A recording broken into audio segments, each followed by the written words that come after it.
کسی رشتے کو کتنی بھی محبت سے باندھا جائے، لیکن اگر عزت اور لحاظ چلا جائے تو محبت بھی چلی جاتی ہے۔ ممکن ہے تمہارا صبر تمہیں اس مقام تک لے جائے جہاں تم صرف سوچو اور تمہیں فوراً آواز دیا جائے۔ لوگوں کو جانچنے کا کام تم نے سنبھال لیا، حالانکہ اعمال تولنے والا ترازو تو کہیں اور ہے۔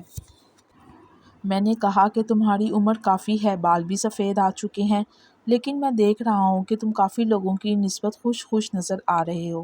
تمہارے چہرے سے نہیں لگتا کہ تم زندگی سے مایوس ہو۔ کیا یہ موضوع ہے؟ وہ بولا، صاحب جی، ہنس کر یا رو کر زندگی تو گزارنی ہے۔ اگر روئیں گے تب بھی گزرے گی، ہنسیں گے تب بھی۔ اگر اس نے اپنی مرضی سے ہی گزرنا ہے تو رونا کس بات کا ہے؟ آپ ایک کام کرو کہ اس زندگی میں آپ کی زبان سے کسی غیر حاضر یا حاضر شخص کا گلہ نہ نکلے اور آپ کے کان میں کسی غیر حاضر کا گلہ نہ پڑے۔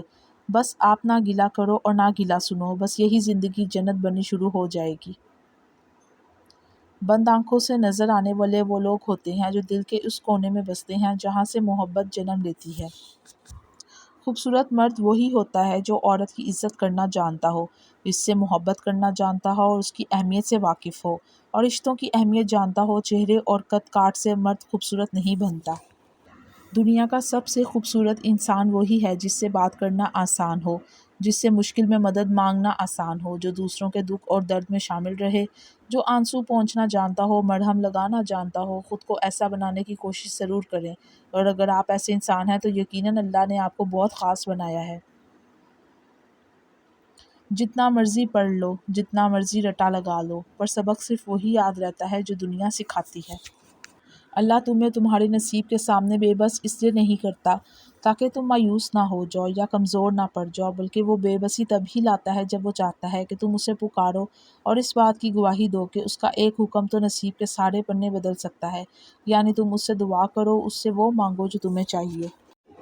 مجھے ان لوگوں کی پرواہ نہیں جو میرے دشمن ہیں، محتاط ان لوگوں سے رہتا ہوں جو میرے ساتھ ہوتے ہوئے ذہن میں بغض اور نفرت رکھتے ہیں۔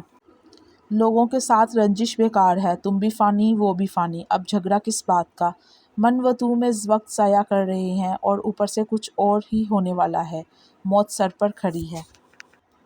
عورت کو ہمیشہ یہ امید ہوتی ہے کہ اس کا مرد خود کو بدل لے گا، مگر نہیں بدلتا۔ وہ مرد کی ہمیشہ یہ سوچ ہوتی ہے کہ عورت خود کو کبھی نہیں بدلے گی، مگر وہ بدل جاتی ہے۔ توبہ اتنی آسان چیز ہے اور یہ اللہ نے ہمیں عطا کر رکھی ہے، اور اللہ کے پاس واپس جانے کے لیے اور اس کے وجود سے وابستہ ہونے کے لیے ایک ہی ذریعہ ہے، اور وہ توبہ ہے۔ انسان حاصل کی تمنا میں لا حاصل کے پیچھے دوڑتا ہے، اس بچے کی طرح جو تتلیاں پکڑنے کے مشغلے میں گھر سے بہت دور نکل جاتا ہے۔ نہ تتلیاں ملتی ہیں، نہ واپسی کا راستہ۔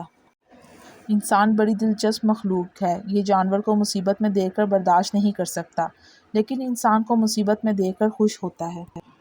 اللہ سے وہ چیز مانگیں جو اللہ کی راہ میں خرچ کرتے وقت دقت نہ ہو۔ اللہ سے مانگی ہوئی نعمت اللہ کے لیے ہی وقف رہنے دیں، چاہے وہ زندگی ہی کیوں نہ ہو۔ جس نے نبھانا ہوتا ہے وہ ہزار غلطیوں پر بھی معاف کر دیتا ہے، اور جس نے نہیں نبھانی ہوتی وہ ایک غلطی کو ہی بہانہ بنا کر آپ کو چھوڑ دیتا ہے۔ بے بس کی آنکھ سے ٹپکنے والا آنسو کتنی ہی عبادتوں پر فوقیت لے جاتا ہے۔ ماں باپ کے ساتھ آپ کا سلوک ایسی کہانی ہے جو لکھتے آپ ہیں، لیکن آپ کی اولاد آپ کو پڑھ کر سناتی ہے۔ کوشش کا مطلب کیا ہے؟ صرف کوشش نہیں بلکہ نتیجہ، کیونکہ اگر کوئی پڑھتا جا رہا ہے اور امتحان نہیں دیتا تو نتیجہ کیا نکلے گا؟ جس دن ہم یہ جان لیں کہ سامنے والا غلط نہیں، صرف اس کی سوچ ہم سے الگ ہے، تو زندگی سے بہت سے دکھ ختم ہو جائیں گے۔ شریف عورت جس سے ایک بار جڑ جائے بس پھر وہی اس کا سب کچھ ہوتا ہے، کسی اور کے سائے کا تو سوال ہی پیدا نہیں ہوتا، جان دے دے گی، شرک کا خیال تک نہ لائے گی۔ جس شخص نے ماں باپ کو پرورش کرتے دیکھا اور انہیں نہیں مانا، وہ اس خدا کو بھی نہیں مان سکتا جو نظر نہیں آتا۔ برائی کشتی میں سوراخ کی مانند ہے، جو چھوٹا ہو یا بڑا ایک نہ ایک دن کشتی ڈبو ہی دیتا ہے۔ جب اچانک دل اداس ہو جائے تو وہ روح مرمت کرنے کا لمحہ ہوتا ہے، سنا ہے توبہ کرنے سے روح کی مرمت ہو جاتی ہے۔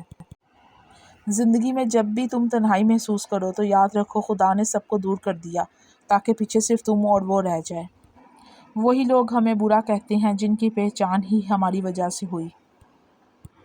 محبتوں میں روٹھنے اور منانے کا عمل رک جائے تو محبت کو زنگ لگ جاتی ہے۔ روح کی گہرائی سے نکلی ہوئی بات روح کی گہرائی تک ضرور جائے گی۔ محبت مٹی کے بنے رنگ برنگے چہرے دیکھ کر نہیں ہوتی بلکہ روح سے ہوتی ہے۔ کبھی کبھی خوبصورت چہروں سے بھی نہیں ہوتی، اور ہو جائے تو کسی عام سے چہرے سے بھی ہو جاتی ہے، اور وہ ہمیں دنیا کا سب سے خوبصورت چہرہ لگنے لگتا ہے۔ اللہ سے عشق میں ایک وقت وہ بھی آتا ہے، دعا تو بہت دور کی بات ہے، انسان تو صرف سوچتا ہے اور اللہ نواز دیتا ہے۔ دشمن ہمیشہ دماغ کے اور دوست ہمیشہ کردار کے منتخب کرو۔ فرمان حضرت علی رضی اللہ عنہ، لوگوں کی عزت پہ حملہ کرنے والوں کو نہ اپنے پاس بٹھاؤ، نہ ان کے پاس خود بیٹھو۔ نیکیاں کرتے جاؤ، دریا میں ڈالتے جاؤ، جب کبھی طوفان آیا تو یہ نیکیاں کشتی بن جائیں گی۔ مجھے فرانس کے ملاحوں کی یہ بات بہت اچھی لگتی ہے کہ جب وہ سمندر میں اترنے لگتے ہیں تو بڑی مختصر سے دعا مانگتے ہیں، یا اللہ تیرا سمندر بہت بڑا ہے اور میری کشتی بہت چھوٹی، ہم پہ رحم فرما۔ اللہ نے کچھ لوگوں کو پیسہ دے کر آزمایا اور کچھ کو غریبی دے کے آزمایا۔ جس طرح ایک کے لیے پیسہ الجھن ہے، اسی طرح دوسرے کے لیے غریبی الجھن ہے۔ بات صرف پیسے کی نہیں بلکہ ایمان کی ہے۔